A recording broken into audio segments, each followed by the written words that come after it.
कर सकते हैं। और एवरी एक्शन, अब देखो जब एक्शन की बात करते हैं तो यहाँ पे एक्शन फोर्स है और रिएक्शन भी क्या है? For every action there is equal and opposite reaction. ठीक है, चाहो तो एक्शन फोर्स बोल सकते हो, for every action force there is equal opposite reaction. आपके सिलेबस में फोर्स ही है, अब फोर्स से याद रखना क्या है कि मतलब हर एक्शन के लिए आपको एक रिएक्शन मिलेगा। अब एक मजेदार बात समझो, अगर आपका एक्शन इतना वो बॉडी इतना स्ट्रांग नहीं है कि उस पर रिएक्शन फोर्स महसूस हो सके तो हम उसे कंसीडर करेंगे। जैसे मान लो एक स्टूल पे मैं खड़ा हो जाता हूँ तो मैं खड़ा हो सकता हूँ, आप खड़े हो सकते हो। ठीक है, क्यों? क्योंकि जब मैं स्टूल पे खड़ा हूँ तो मेरा वेट स्टूल पे लग रहा है, बट स्टूल भी तो मुझ पे एक फोर्स लगा रहा है, नॉर्मल रिएक्शन। उसे क्या बोलते हैं? Normal reaction. यानी मैं ऐसे खड़ा हूँ तो मेरा वेट कहाँ लग रहा है? नीचे स्टूल पे। तो स्टूल भी तो एक फोर्स लगाता है ऊपर की तरफ।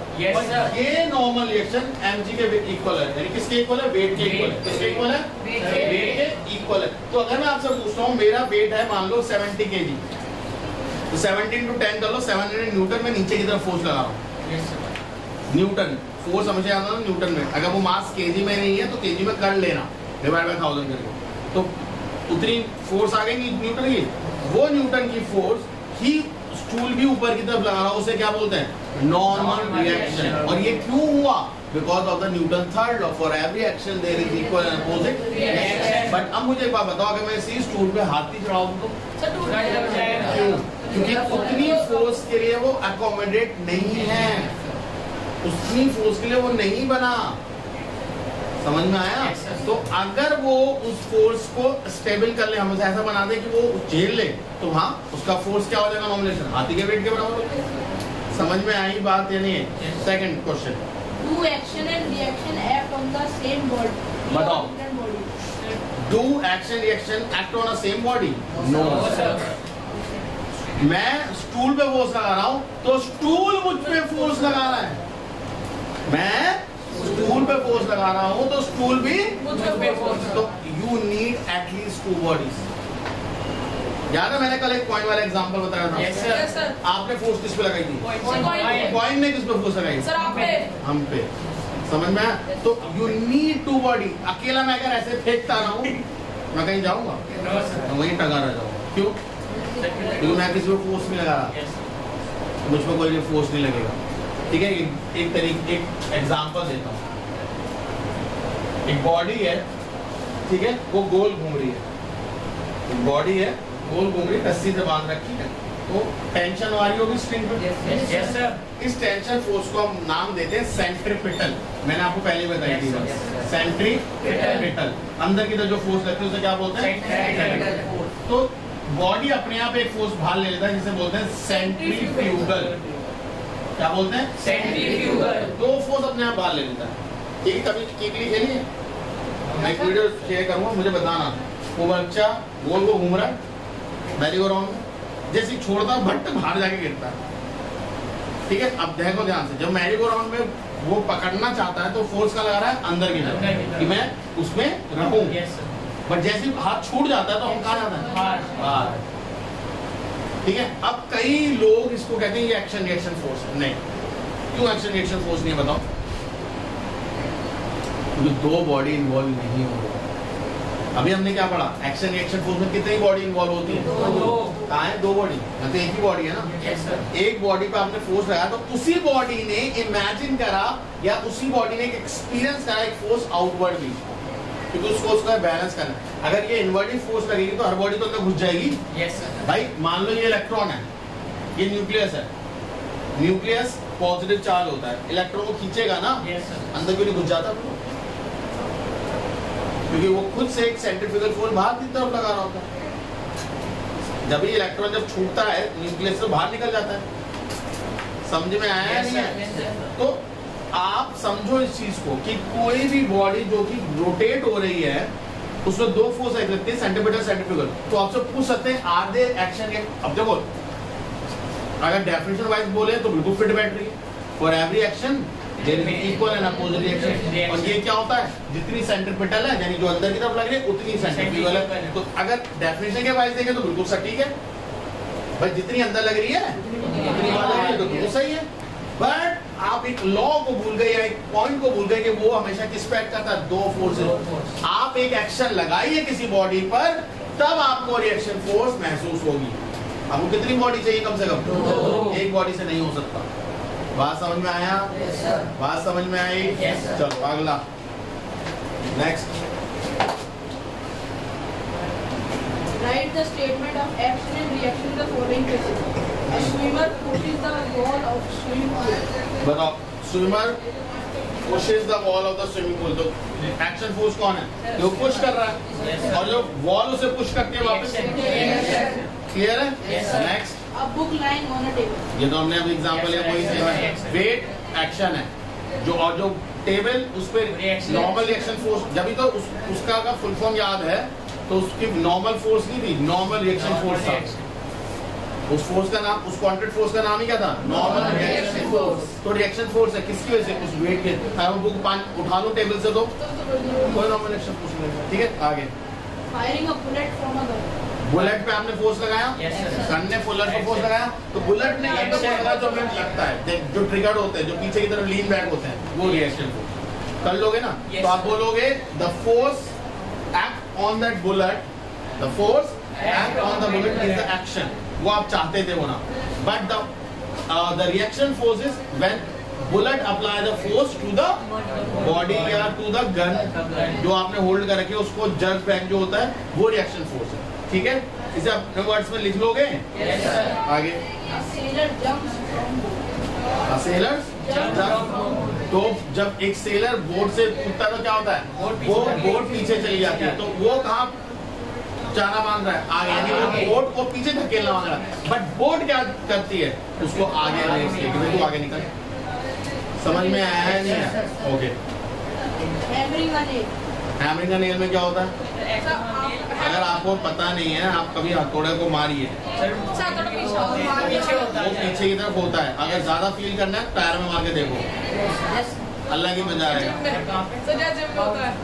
ठीक है, टायर्स में जो मारते हैं तो क्या होता है, कई बार मजाक नहीं कर रहा, सीरियस बोल रहा हूँ, मार मत लेना कहीं गलती से, टायर मार मुंह पे आके भट्टे में लग जाएगा किसी ने। उसमें जब मारते हो तो वो बाउंस बैक करता है। अब ये हर जगह होता है। अब वही फोर्स है, वो फोर्स कई बार फील होता है, कई बार वो फील नहीं होता। अब आप नेल पे मार रहे हो, नेल इतनी सी है, आप उसमें हल्की फोर्स मार रहे हो तो आपको हल्का फील होगा। वरना ये कभी क्रिकेट खेला है किसी ने? लेदर की बॉल के साथ क्रिकेट खेला है तो लेदर की बॉल आके बैट पे लगती है, कभी बार हाथ झंझा जाता है। क्यों? हमने बैट से बॉल पे तो लगाया, बट बॉल ने बैट पे, ये एक्शन ही तो है। वही आपका हैमर और नेल के साथ, हैमर से आप नेल पे फोर्स लगा रहे हो, बट नेल भी तो हैमर पे फोर्स लगाती है। बट आप कई बच्चे कह सकते हैं सर नेल तो अंदर चली जाती है, हैमर तो कहीं नहीं टूटता। हाँ, तो मैंने कब बोला कि वो फोर्स एक दूसरे में इम्पैक्ट डालेंगे? बाउंस बैक की बात ही नहीं है। क्या मुझे बता, एग्जैक्टली वो कम फोर्स है। आप नेल को फोर्स दे रहे हो, नेल इतनी सी है, तो आपके फोर्स से उसको एक्सीलरेशन बहुत मिलेगा, वो तो इम्पैक्ट दिखेगा उसमें। बट उसका जो फोर्स आप पे लगा, आपकी बॉडी तो इतनी बड़ी है, हैमर भी इतना बड़ा ले रखा है, उस पे तो वो फोर्स इतनी सी है उसके लिए। जैसे कोई एग्जांपल, मैंने कूदा तो मैं अर्थ को अपनी तरफ खींच रहा हूँ, बिल्कुल खींच रहा हूँ, तो अर्थ क्यों नहीं आ रही? वो उसका एक्सीलरेशन जो दे रहे हैं बहुत बहुत बहुत कम है, वो दिखेगा नहीं, उतनी देर में नीचे आ जाते हैं। अगर मैं इमेजिन करूँ मैं हवा में टांग दूँ किसी को उड़ते हुए, तो क्या होगा? वो अर्थ को खींच जाएगी। मतलब कैसे भी करके हम अर्थ पे टांग दे उसे आसमान में, ठीक है, सुपरमैन टंगा रहे तो शायद अर्थ को अपनी तरफ खींच जाए हल्का सा, क्योंकि लॉ तो ये कहता है भाई दोनों बॉडी एक दूसरे को खींचेंगी। अब वो अर्थ बेचारे को नहीं खींच पा रही, वो अर्थ को खींच लेगा। समझ में आई बात है? नहीं है? आगे कर सकते हो मूविंग रॉकेट वाले में कि वो फ्यूल से जेट से नीचे फोर्स लगाता है, थ्रस्ट, और वो एयर उसे अप थ्रस्ट देती है। फ्लोर से वो क्या करता है? ग्राउंड को पीछे फेंकने की कोशिश करता है। फ्लोर क्या चाहता है? जिसे हम फ्रिक्शन भी कहते हैं। ठीक है, Newton third law. explain the motion of a rocket with the help of Newton's third law. कर सकते हो? वो जो फ्यूल है, वो जो बर्न होता है, वो नीचे की तरफ फोर्स लगाता है और उसकी वजह से उसे थ्रस्ट मिलती है एयर से, उसकी सराउंडिंग से, और वो उसको ऊपर ले जाता है। आगे Why it is difficult to walk on a slippery road? बताओ। क्योंकि हम उसको पीछे की तरफ फ्रिक्शन नहीं है, हम उस पर पीछे की तरफ फोर्स नहीं लगा पाते। तो अगर हम पीछे की तरफ फोर्स नहीं लगा पाएंगे तो फ्लोर कैसे लगा देगा हम पे फोर्स? फ्लोर भाई फ्रिक्शन क्या करता है? स्लिपरी वाली रोड क्या करती है? फ्रिक्शन नहीं मिलता, इसका मतलब हम उसमें पीछे फोर्स नहीं लगा पाते। कीचड़ में क्या होता है? हमारा पैर पड़ता है, रपट जाते हैं। क्यों? क्योंकि वहाँ फ्रिक्शन नहीं है। फ्रिक्शन नहीं है तो हम पीछे उसको जैसे धकेलते हैं, जो मिट्टी है वो हमारे पैर में चिपकी हो तो वो भी चलती पीछे। चलो आप पैर चल रहे हो और आपने मिट्टी पे पैर रखा, मिट्टी भी चलती है आपके साथ पैर के पीछे, कोई किसी तो पकड़ा ही नहीं। तो जब आपने मिट्टी पे फोर्स लगाई और मिट्टी भी चल दी आपके साथ, तो अब आपको कौन ढकेलेगा? कोई नहीं। फिर क्या होगा कि काट देना जमीन में गिर के मुंह के बल, यही तो होने वाला। और क्या होगा आगे?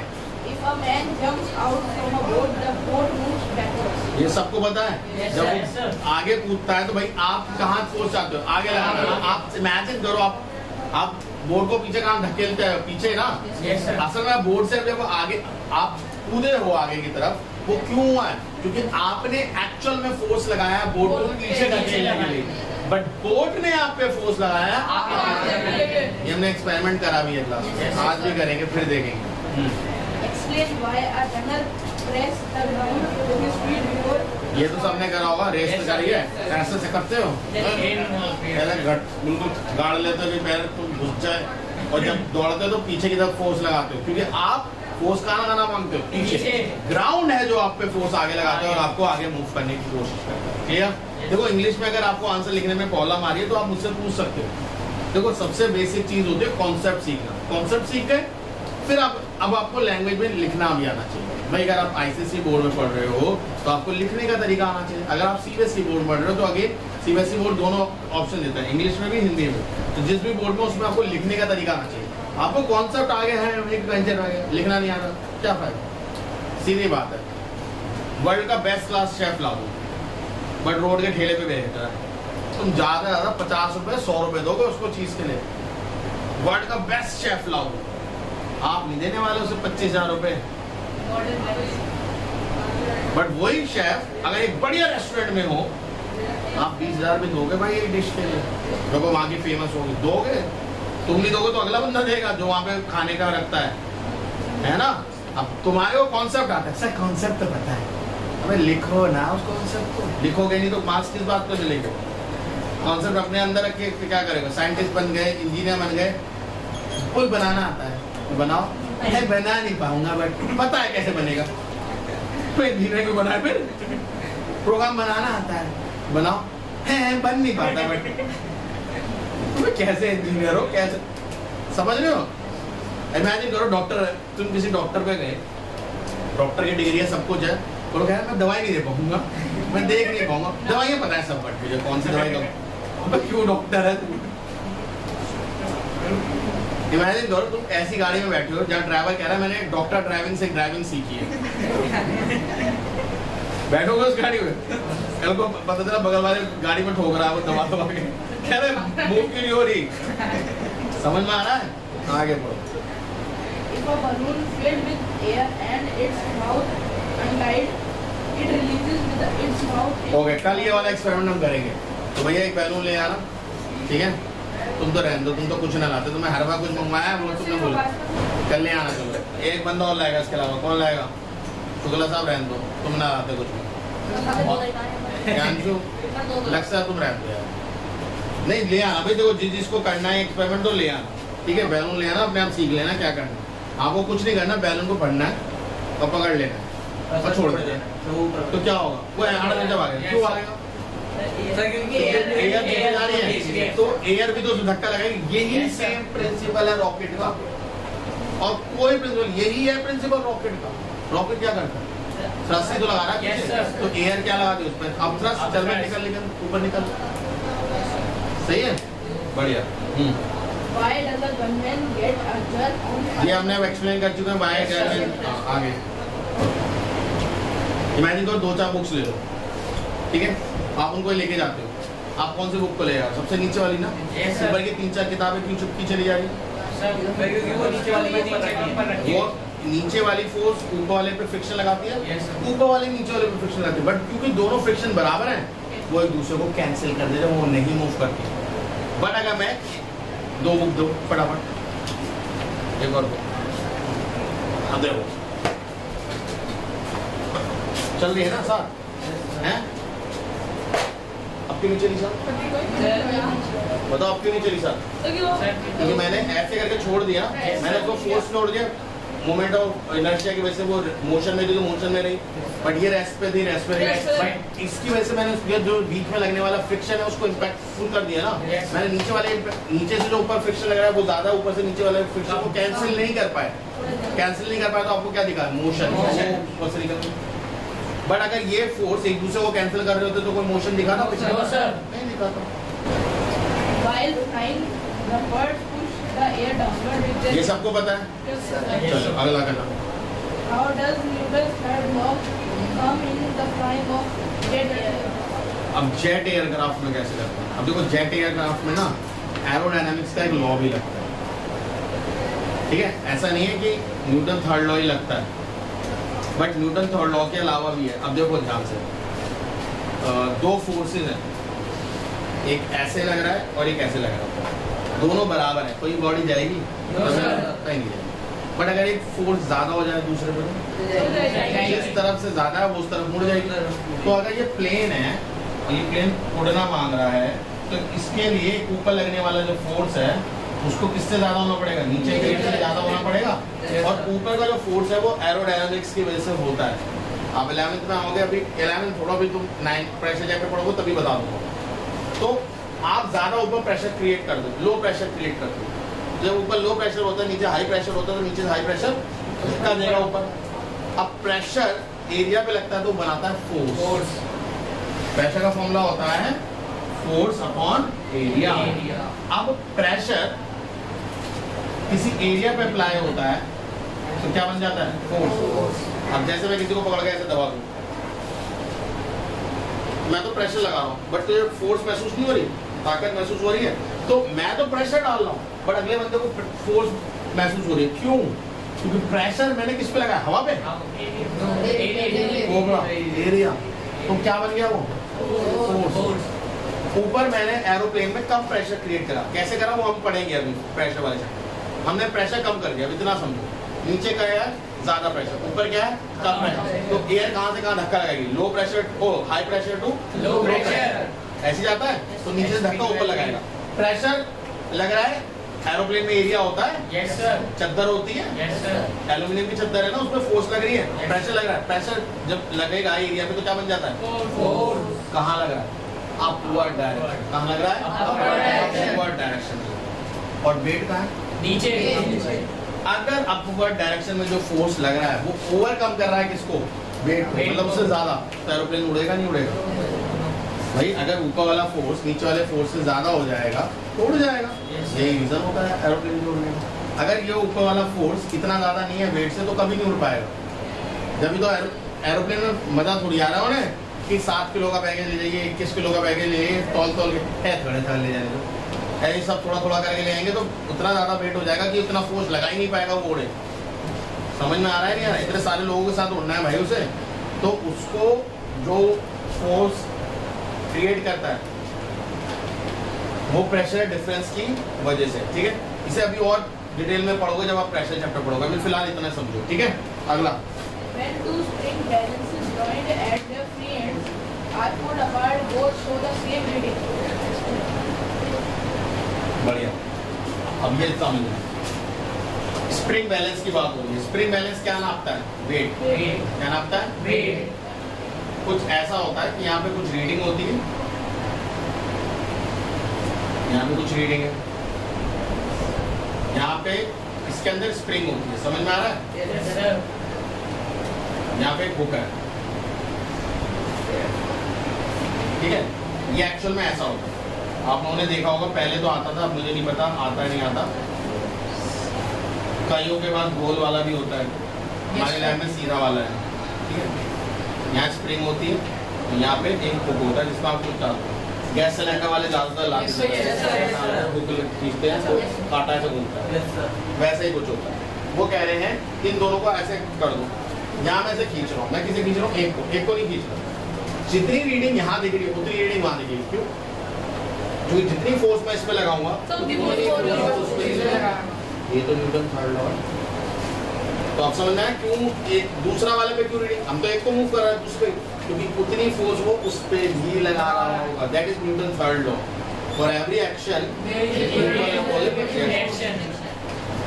Explain why it is difficult for a fireman to hold a hose which ejects large amount of water at high speed. बताओ, तो ये force जो फायरमैन होता है जो पानी को फेंकता है उसको क्यों मुश्किल होती है पकड़ने में? आज घर जाके एक काम करना, किसी के घर में जब पानी मोटर आए पानी प्रेशर से खींचता है ना, तो छोटा सा पाइप लगाना, नल खोल देना, वो देखना पाइप ऐसे लहरेगा। हाँ सर। क्यों? वो प्रेशर से निकाल रहा है। मैंने क्या बोला, प्रेशर जब एरिया पे लगता है तो क्या लगाता है? फोर्स। तो फोर्स लगा रहा है बाहर, तो उसका रिएक्शन फोर्स भी तो पीछे दिखना है, उससे वो लहर रहा है। तो अब समझ में आया पाइप क्यों लहरता है? क्योंकि जब आप फोर्स आगे दे रहे हो तो वो रिएक्शन फोर्स, एयर भी तो पीछे की तरफ रिएक्शन फोर्स लगाएगा, वो पीछे की तरफ लगाएगा। इसलिए जब फायरमैन वो पाइप को लगाते हैं तो उन्हें पकड़ना पड़ता है स्ट्रांगली, क्योंकि जितना तेजी से, जितना थ्रस्ट से पानी जाएगा वो उतनी ज्यादा तेजी से पीछे की तरफ फोर्स लगेगी, रिएक्शन फोर्स भी लगेगा उसका। ठीक है? तो पानी टकराव देता है किसको? इमेजिन करो पानी जा रहा है उससे पाइप की लेयर से टकराते टकराते, तो फ्रिक्शन नहीं दे रहा होगा लेयर को, दे रहा होगा ना, तो उनके हाथ से छूटना मांगता है, बट क्योंकि वो उसे स्ट्रांगली पकड़ के रखते हैं वो छूट नहीं पाता। Clear? Why does an ordinary rifle recoil when fired? ये तो सही है। ऑर्डिनरी राइफल क्यों रिकॉल करती है? ऑलरेडी 2-3 बार आ गया क्वेश्चन। हाँ, कोई और डाउट है किसी को इसमें अलावा? किसी को और करके आना, स्टिल अगर कोई डाउट होता है तो